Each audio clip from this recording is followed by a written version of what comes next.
Kabupaten Bekasi nggak ada gangguan sebenarnya. Kalau ada gangguan, nggak mungkin calon investasi itu datang ke Kabupaten Bekasi.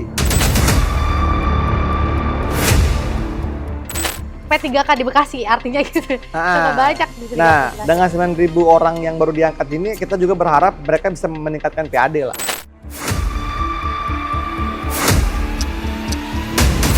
Dengan 9.000 lebih yang baru diangkat oleh eksekutif, itu harus menggaji itu kurang lebih itu di angka 600 miliar.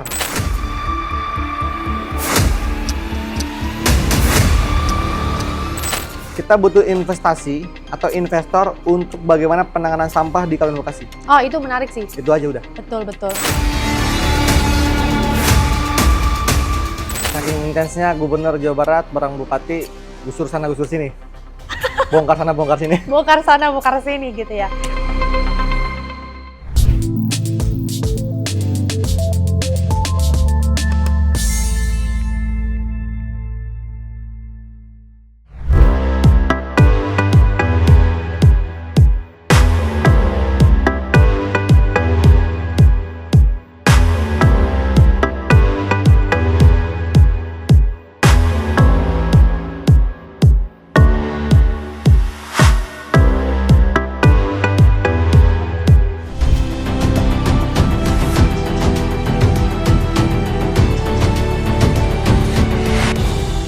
RJ Setia bersama saya Resi Maulida akan mengajak Anda untuk berdialog bersama anggota Komisi 1 DPRD Kabupaten Bekasi, Bang Giovanno Nahampun SH, yang juga menjabat sebagai Sekretaris Fraksi PDI Perjuangan.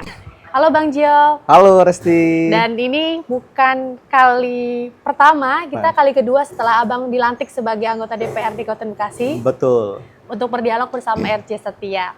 Tentu ada hal yang menarik RJ Setia untuk mengobrol, berdiskusi di topik yang menarik banget, yaitu mengenai pemberian insentif dan kemudahan investasi di Kabupaten Bekasi. Karena kita tahu bahwa Kabupaten Bekasi yang terkenal sebagai pusat industrinya ini menjadi kebanggaan Jawa Barat. Tahun 2024 berhasil merealisasikan investasi pada triwulan ketiga, yaitu sebesar 71,8 triliun. Gitu ya Bang ya. Dan ini angka yang sangat fantastis sekali teman-teman. Tapi di sisi lain Kabupaten Bekasi juga mengalami angka yang cukup mengkhawatirkan, yaitu pengangguran lokal masih tinggi sebesar 8,82% dari data yang saya baca. Untuk saya pertanyakan bersama Bang Gio selaku Komisi 1 DPRD Kota Bekasi, sebetulnya dengan derasnya arus investasi yang ada, siapa yang benar-benar diuntungkan? Ya, saya nggak akan tanya kabarnya, karena pasti kabarnya selalu, saya bersetujuan kabarnya selalu baik, gitu ya. Karena terpancarkan oleh vibrasinya, sangat siap untuk menjawab segala pertanyaan di publik, khususnya di RJ Setia, mengenai tadi yang saya sebutkan 71,8 triliun, yang keren banget nih, Bekasi di tahun 2024, pasti menjadi kebanggaan di Jawa Barat tentunya. Pantas saja gubernur kita sangat intens sekali ke Bekasi gitu ya, menjaga pertahanan yang tidak pernah mau kecolongan gitu bahasanya ya. Saking intensnya Gubernur Jawa Barat bareng Bupati gusur sana gusur sini.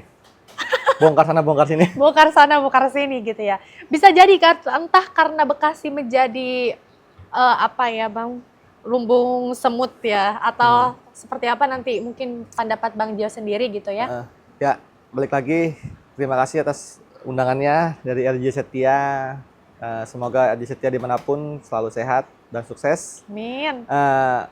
Memang menarik di Kabupaten Bekasi ini, kita mendapatkan investasi itu dari tahun ke tahun selalu meningkat, dan terakhir investasi di 2024 itu mencapai 71 triliun. Dari 4 negara. Dari 4 negara itu yang paling besar ada di Singapura, kemudian diikuti oleh Jepang, Korea Selatan, dan Belanda. Dari investasi itu ada bermacam-macam, dari penanaman modal, kemudian ada dari industri logam mesin, kemudian dari kendaraan bermotor dan alat transportasi, kemudian dari industri mineral non logam, kemudian dari perdagangan dan reparasi lah, ya kan? Makanya Kabupaten Bekasi ini dengan puluhan atau ribuan pabrik dan terbesar di Asia Tenggara, kita investasi cukup bagus lah di Kabupaten Bekasi, salah satu kota dan kabupaten di Jawa Barat. Tapi ada hal menarik di investasi ini. Apa? Hal menarik itu di Jawa Barat itu kita terbesar penyerapan tenaga kerjanya itu mencapai 63.000 lebih Oke. dari investasi yang ada di Kabupaten Bekasi. Nah, kemudian terakhir itu biar masyarakat juga tahu, belum lama ini Dinas Penanaman Modal Satu Pintu DPTSP Kabupaten Bekasi itu kedatangan 41 investor dari Cina. Oke. 41 investor, Investor, di Cina. calon investor di sana. Gitu. Jadi kemungkinan di tahun depan itu investasi kita bisa mencapai ratusan triliun. Ketika 41 investor ini, calon investor ini terserap nantinya di Kabupaten Bekasi, benar-benar dengan kawasan industri, kita kan punya ada kawasan industri baru ya, yang sedang meningkat, yaitu di Delta Mas. Nah, 41 investor ini mungkin bisa menyerap tenaga kerja lebih dari penambahan tenaga kerja sampai mencapai 30.000 lebih lah. Karena kenapa? Karena itu sesuai harapan dengan Bupati dan Wakil Bupati Bekasi. Sesuai visi dan misi. Betul. Ya kan? Visi dan misinya itu kan minimal selama 5 tahun ini mereka menyerap tenaga kerja lebih dari 35.000 orang. Gitu. Warga Kabupaten Bekasi ya. Tuh. Jadi investasi ini harus didukung lah oleh warga Kabupaten Bekasi. Jadi kalaupun gubernur selalu menyoroti investasi kita di Jawa Barat ini kabur karena ada gangguan-gangguan, Kabupaten Bekasi nggak ada gangguan sebenarnya. Ya. Nggak ada gangguan. Kalau ada gangguan, nggak mungkin calon investasi itu datang ke Kabupaten Bekasi. Nah, 41 investor loh. Betul. Ya, jadi dengan kerjasama semua pihak dan isu-isu negatif yang beredar di medsos ataupun dimanapun itu nggak benar. Gitu. Dan itu didukung dengan bakal hadirnya calon 41 investor. Dan itu sudah ngobrol. Rencana kapan? Tunggu aja. Oke, tunggu aja. Masih Tunggu aja. dipersiapkan lah ya. Karena sendiri. harus pertama Matang. adalah kawasannya kan. Tapi hal menariknya, Gubernur juga sudah menekankan kepada calon investasi ini, investor-investor ini yang ingin berinvestasi di Jawa Barat ataupun khususnya di Kabupaten Bekasi, itu harus berkantor di Kabupaten Bekasi. Oke. Kenapa, Resti, harus berkantor di Kabupaten Bekasi? Karena kalau mereka berkantor di luar Kabupaten Bekasi, itu pajaknya nggak Kabupaten Bekasi.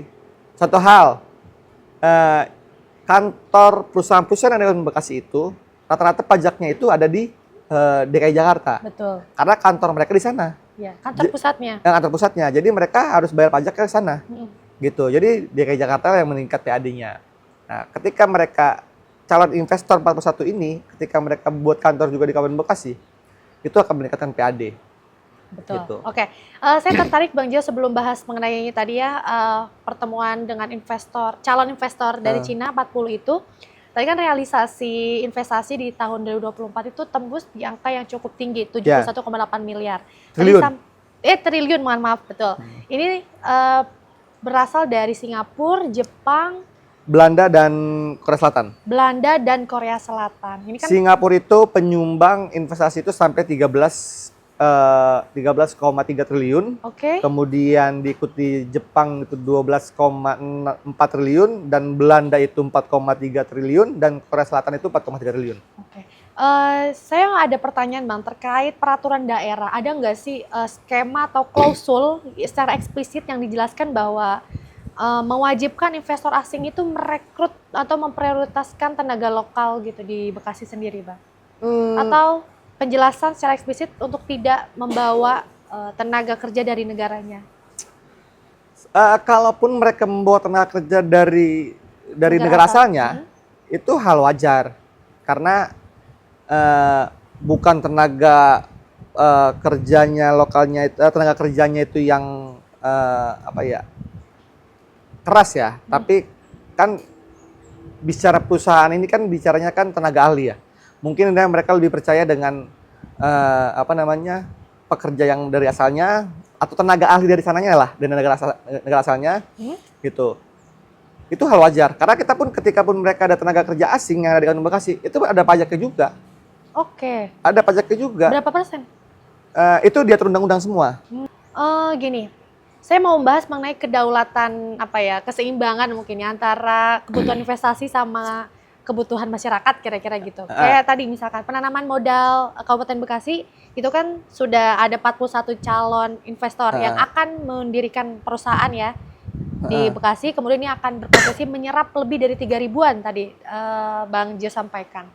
Tapi ini terkait jadi, mohon maaf saya potong posisi-posisi. Resti, ya kan? Kalau kita bicara tenaga kerja lokal, bicara objektif, kalau tenaga kerja lokal itu wajib lah diserap sama mereka. Oke, apapun yang warga Kabupaten Bekasi ataupun yang berKTP di Kabupaten Bekasi itu wajib, ya kan? Tapi memang nggak ada klausul itu wajib itu. Tapi kita pemerintah ini, saya sebagai legislatif mendorong pemerintah agar hadir untuk investor-investor ini ataupun perusahaan-perusahaan yang ada di Kabupaten Bekasi itu untuk menyerap tenaga kerja lokal. Nah, kalaupun ada penolakan terkait tenaga kerja asing, saya rasa itu subjektif lah. Karena bagaimanapun TKI juga banyak kok di Jepang. TKI banyak di Malaysia, TKI banyak di Timur Tengah gitu. Ya. Nggak ada penolakan dari mereka. Ya kan? Nggak ada penolakan. Jadi kalau kita menolak tenaga kerja asing juga di Kabupaten Bekasi, padahal itu juga ada pajaknya, ya kan? Jangan sampai nanti ke depannya kita ini jadi permusuhan dengan negara-negara sahabat, ya kan? Nanti tenaga kerja asing, tenaga kerja artinya kita saling juga serang nantinya ya. iya, nanti malah tenaga kerja kita yang sudah bekerja di Jepang, sudah bekerja di Korea Selatan, itu malah diusir. Ya kan? Gitu. Yang harus prioritaskan lokal. Jadi saya rasa nggak ada lah. Nggak ada, saya harap juga nggak ada penolakan dan saya rasa pasti tenaga kerja lokal pasti meningkatkan. Apalagi kan Wakil Bupati Bekasi dengan dibantu dengan legislatif juga bareng-bareng ke perusahaan-perusahaan untuk bagaimana membuka lowongan kerja dan menyerap tenaga kerja lokal yang berKTP di Kabupaten Bekasi. Gitu. Misalnya gini, Resti orang Jawa Tengah, contoh ya kan, pengen kerja di Kabupaten Bekasi, ya Resti urus dulu dong administrasinya. Ya, Nah, jadi Kabupaten Bekasi, perpindahan KTP-nya gitu, supaya pajaknya Resti pun dari honor PPh-nya itu kan bisa di Kabupaten Bekasi juga, kan gitu, bukan ke daerah asal, kan gitu. Jadi kita pun objektif di Kabupaten Bekasi, tenaga kerja lokalnya pasti harus lah. Oke. Nah, Abang kan di Komisi 1 fokus dalam investasi gitu ya di Kabupaten Bekasi.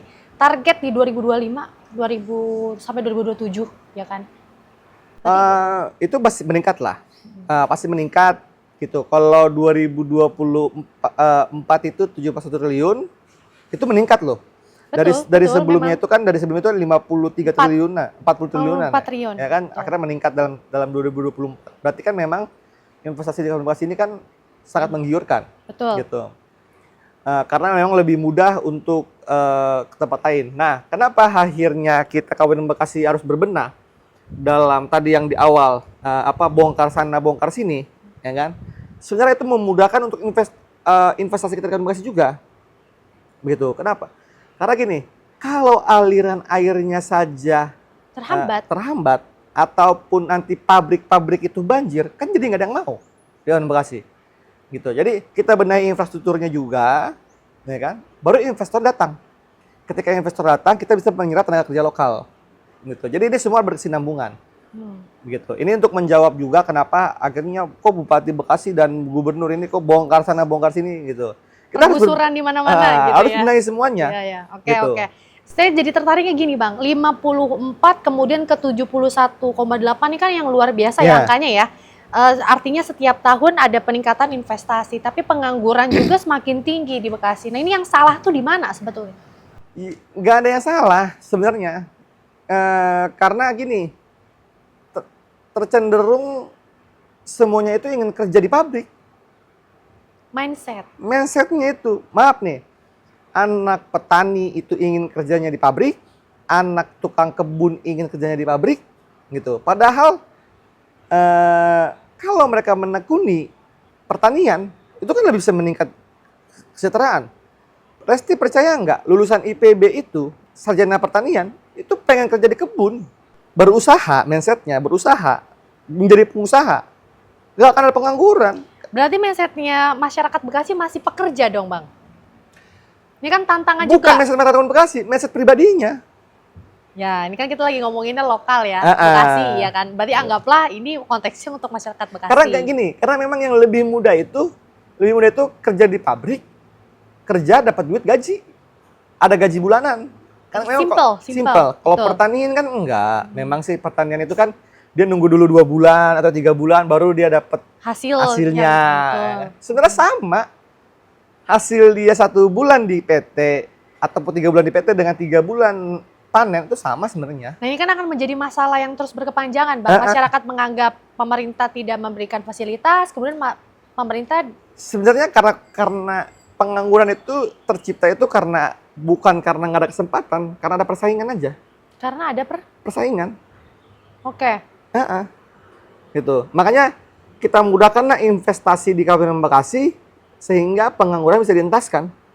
Ya kalaupun nggak bisa 100% kan harus menurun minimal. Oke, pengangguran. Abang kan dari fokus Komisi 1 di investasi pasti punya data atau pemetaan sektor industri lah, ya mana yang mendapatkan penyerapan tenaga lokal yang lebih tinggi, mana yang sektor industri yang penyerapan tenaga lokalnya lebih rendah. Kira-kira ada nggak? Nggak, tergantung kalian sih sebenarnya.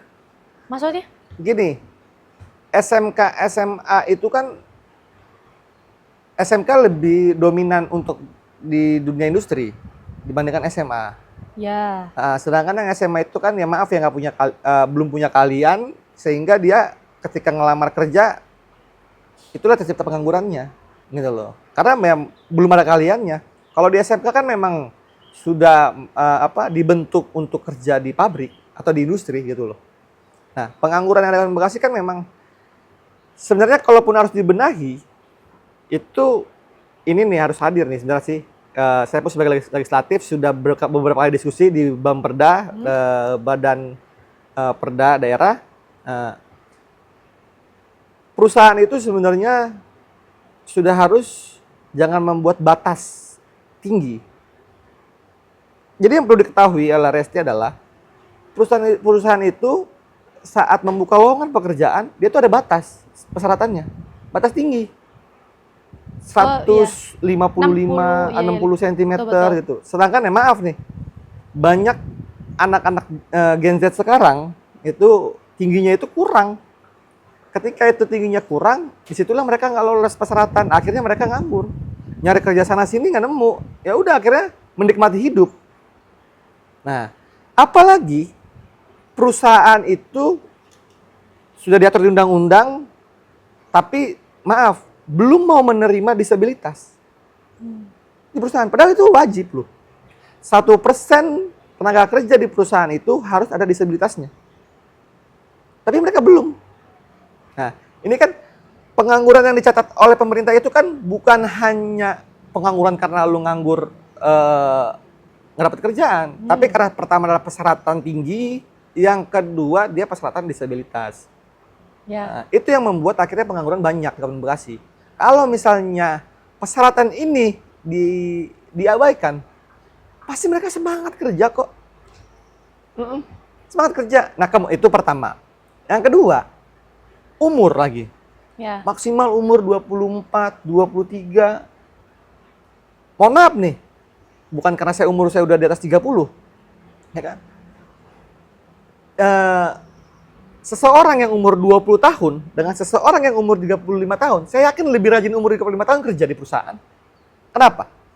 Karena umur 20 tahun itu maaf nih masih bujangan, belum ada tanggung jawaban, tapi umur 35 tahun ketika dia punya istri dan anak, pasti dia akan lebih rajin kerjanya. Dan rata-rata tanggung jawab ya. Dan rata-rata ya karena ada tanggung jawab, dan rata-rata pengangguran di Kabupaten Bekasi itu rata-rata di umur di atas 30 tahun. Iya. Bukan di bawah umur 25 tahun. Karena perusahaan sendiri yang membuat itu. Nah, kemudian pemerintah harus hadir dari mana? Ya, komunikasi itu. Dengan kunjungan Wakil Bupati Bekasi ke perusahaan-perusahaan, terus didampingi oleh Komisi 4 sebagai mitra kerjanya di Snaker, mereka harus mensupport ataupun mengawal tentang tenaga kerja yang soal persyaratan itu. Gitu. Investasi kita sudah banyak, investor kita sudah banyak, warga tenaga kerja lokal kalah dengan persaingan persyaratan. Ya. Gitu. Pemerintah sudah hadir. Pemerintah sudah hadir untuk mendatangkan investor untuk menyerap tenaga kerja lokal. Tapi ketika perusahaan Membuat batasan. batasan persyaratan, akhirnya apa? Tenaga kerja lokal Kabupaten Bekasi ini nggak memenuhi Iya. persyaratan. Akhirnya mereka mengambil dari daerah lain. Bukan lowongan kerjanya. Itu yang membuat. Oke. Ini masukan juga buat pemerintah Kabupaten Bekasi sebenarnya. Oke, kemudian ini Bang, terkait masih dengan perusahaan ya. Perusahaan ini kan memberikan batasan tinggi. Kemudian juga memberikan tentu batasan tinggi itu kan untuk performa perusahaannya pribadi ya. Betul. Tapi dia juga memberikan investasi atau pemasukan daerah kepada pemerintah sendiri. Ini kan artinya ada saling kepentingan ya di situ ya. Sama-sama kepentingan, pemerintah punya kepentingan, perusahaan juga punya kepentingan. Betul. Gitu ya. Nah, masyarakat kan berada di tengah-tengah itu ya Bang ya? Berada di tengah-tengah itu. Nah, dari tingginya investasi yang masuk gitu ya, kira-kira Bang, pemerintah itu akan pro kemana? Kalau pemerintah sih saya nilai saat ini masih fleksibel lah. Karet ditarik sana, perusahaan juga oke, ditarik ke masyarakat juga oke. Berarti sikapnya tuh masih yang Labil lah. masih labil gitu Masih ya? labil. Seberani itu Abang masuk anggota legislatif untuk mengatakan itu ya, luar Karena biasa. ini bukan bicara buat di Bekasi, ini bicara di Snaker aja. Gitu. Karena Oke. di Snaker kan tiap tahun itu legislatif dan eksekutif itu sudah membahas pelatihan kerja. Pelatihan kerja, terus penempatan kerja sampai pembahasan di anggarannya. Dan tiap tahun dianggarkan itu untuk pelatihan kerja dan penempatan kerja. Ya kan? Tapi outputnya belum Tapi terlihat ya? outputnya kan, saya kan pansus di LKPJ juga 2024 kemarin. Betul. Nah, tapi sampai saat ini dari Disnaker sendiri belum bisa menjelaskan siapa saja yang sudah pendapatan kerja, siapa saja yang sudah pelatihan kerja, kan gitu. Padahal dengan anggaran yang cukup besar yang tiap tahun digelontorkan pemerintah untuk Disnaker soal pelatihan dan pendapatan kerja, tapi belum jelas tuh siapa saja yang sudah pendapatan kerja. Nah, padahal saya itu berbicara seperti itu ingin ada kejelasan. Kamu itu kan Disnaker, bagian dari bisa komunikasi dengan perusahaan. Sebenarnya pengen soal ngomong persyaratan itu bisa nggak sih diabaikan dulu atau dibuat seminimal mungkin gitu. Kalaupun misalnya perusahaan, kenapa sih harus ditanya. Iya dong. Perusahaan, kenapa sih harus tingginya 155 cm atau 150 cm? Kenapa nggak? Pengambilnya terlalu tinggi atau apa Iya, gitu ya aksesnya? gitu. Kalau misalnya, maaf nih, saya pernah ngobrol dengan salah satu HRD, kita pernah nerima Pak 140 cm perempuan yang kerja di perusahaan kita. Tapi ketika kita suruh dia cabut colokan, itu dia nggak nyampe. Akhirnya minta bantuan orang, gitu. Itu meribetkan buat mereka gitu ya? Mereka tuh meribetkan. Terus saya bilang, kan ada bangku. Nggak harus dong.